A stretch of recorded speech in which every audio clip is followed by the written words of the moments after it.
அரக்கணத்தில் செத்துட்டான் 19 பேர். 1,90,00,000 நீங்கள் கொடுத்துட்டீங்க.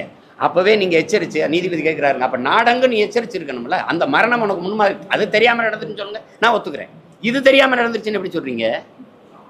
உளவுத்துறை இருக்குது, கியூ பிரான்ச் இருக்குது, நீங்கள் சொல்கிற சிபிசிஐடி சோகால் இருக்குது, அதுக்கப்புறம் விஜிலன்ஸ் இருக்குது, அதுக்கப்புறம் அங்கே உள்ளூரில் கவுன்சில் இருக்கிறாரு, அப்புறம் எம்எல்ஏ இருக்கிறாரு, உங்கள் மட்ட செயலாளர் இருக்காரு, மாவட்ட செயலாளர் இருக்காரு, நீங்கள்லாம் இந்த ஊர் சார்ந்த நிருபர்கள் இருக்கிறீங்க. உங்க யாருக்குமே தெரியாதா இங்கே சாராயங்காய்ச்சி விற்கப்படுதுன்னு?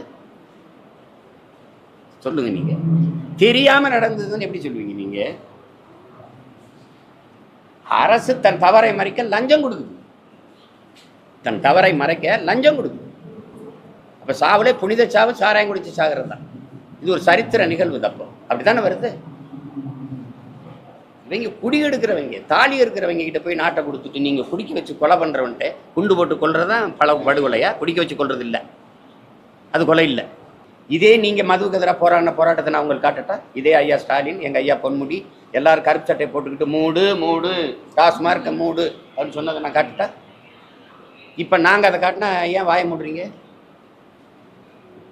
நீங்க சொன்னதுதான் நாங்க செய்யுங்கிறோம்.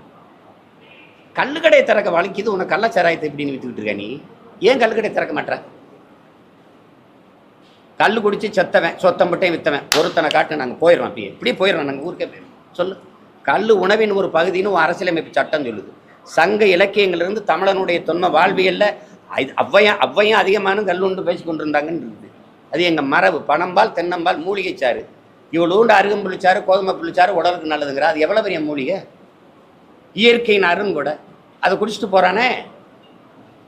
இதே 60 ரூபாய்க்கு 2 சம்பத்து கல்லை வாங்கி குடிச்சிட்டு வீட்டுக்கு போயிடுவான்ல. எந்த மதமும் போதும்னு சொல்ல மாட்டான், கல் குடிச்சா போதும்னு சொல்லிடுவான். ஏன்னா அது உணவு. நீ அதை திறக்க மாட்டேங்கிற. கேரளாவில் இருக்கு, புதுச்சேரியில் இருக்குது, கர்நாடகாவில் இருக்குது, ஆந்திராவில் இருக்குது கல். ஏன் உன் மாநிலத்தில் இல்லை? ஏன் இல்லைன்னா உங்க 2 பேருக்கும் ஃபேக்டரி இருக்கு. சாராயம் காய்ச்சறது நீங்க, அந்த ஆலையில வந்து சரக்கு எடுக்கிறது குறைஞ்சிரும். டாஸ்மார்க் வியாபாரம் அரசு கொண்டு போகுது. அங்க சரக்கு டாஸ்மார்க் வரதுல ஃபேக்டரி, அந்த வியாபாரம் யாருக்கு? அப்ப இந்த கல்லுக்கடையை திறந்து விட்டா விவசாயி வாழ்ந்துருவான். எந்த விவசாயி வாழ்றத அரசு விரும்புது?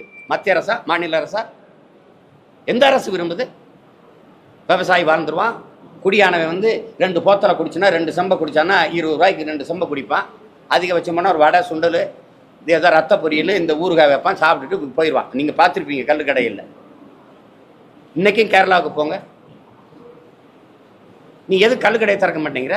ஏன்னா உன்னுடைய ஃபேக்ட்ரி இங்கே மிடாஸ் இருக்குது, அங்கே பெரிய 2 எல்லாருக்கும் இருக்குது. அம்மா கனிமொழியாருக்கு பேசுனதே இருக்குது. நாங்கள் ஒரு ஆட்சிக்கு வந்தால் எங்கள் திமுகவிலையோ அவங்க சார்ந்த ஆலைகளோ மூடப்படும், டாஸ்மார்க்கும் மூடப்படும்.